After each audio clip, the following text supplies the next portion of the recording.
Hey everybody, my name is Esther Leanne and I'm a San Marino High School junior here today with 4 off-camera friends, Sophia A., Natalie C., Hannah H., and Russell T. The 5 of us have spent the past several months working to produce an exhibit for the Museum of the Sierra, with our proposed exhibit to tell the story of the Chinese who worked in the Sierra Nevada mountains from 1848 until 1882. In other words, from the start of the California Gold Rush until President Chester A. Arthur's signing of the Chinese Exclusion Act. But before telling you more about our proposed exhibit, some information about our school.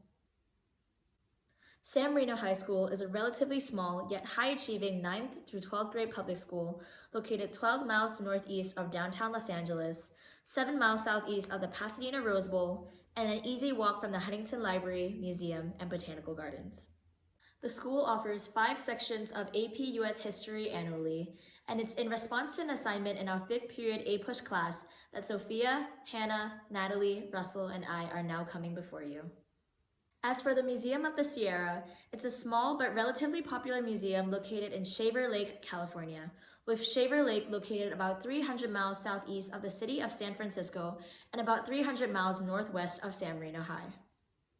The museum was founded in 1991 and seeks to preserve the history of the Sierra Nevada through education and curation of historic artifacts and stories.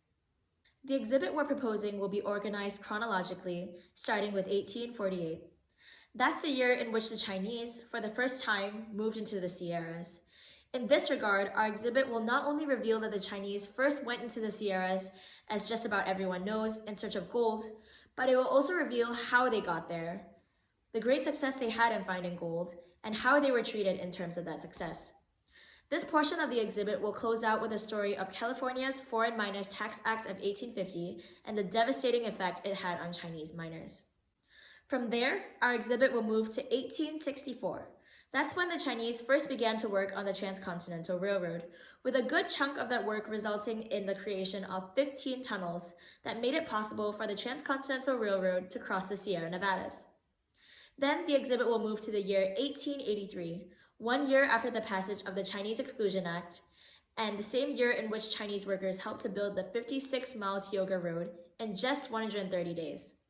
This stunning route across the Sierra Nevada reaches 10,000 feet in elevation and serves as one of Yosemite National Park's main roads.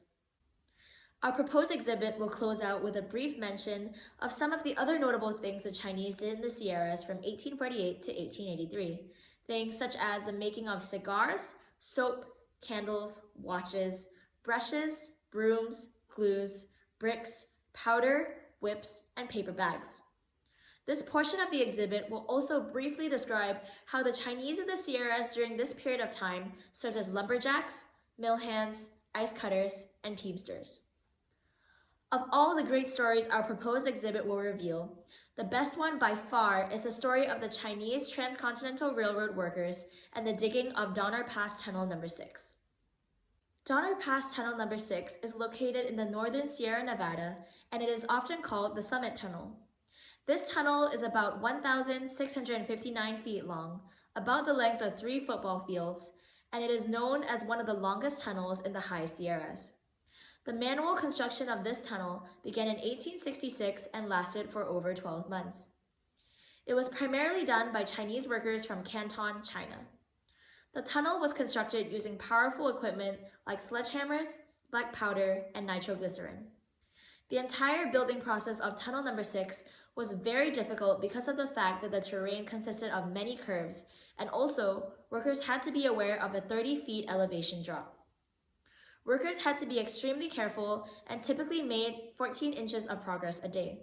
Tunnel No. 6 is one of the many achievements of Western expansion in America. This piece portrays a Chinese worker building Tunnel No. 6. It was painted by Russell and me and represents one of the visuals we would incorporate into our proposed exhibit. Chinese workers are often left out of the official story of the Transcontinental Railroad because their alienage and suffering do not fit well with celebration. Sophia, Natalie, Hannah, Russell, and I are so looking forward to being able to provide you with an opportunity to learn more about this tunnel as well as the Chinese experience in the Sierra Nevadas. We are thankful for this opportunity to learn and educate about the Chinese who were crucial to the creation of a railroad that enabled the United States to become more interconnected, more united, and more powerful. Until then, this is Esther Lian signing off.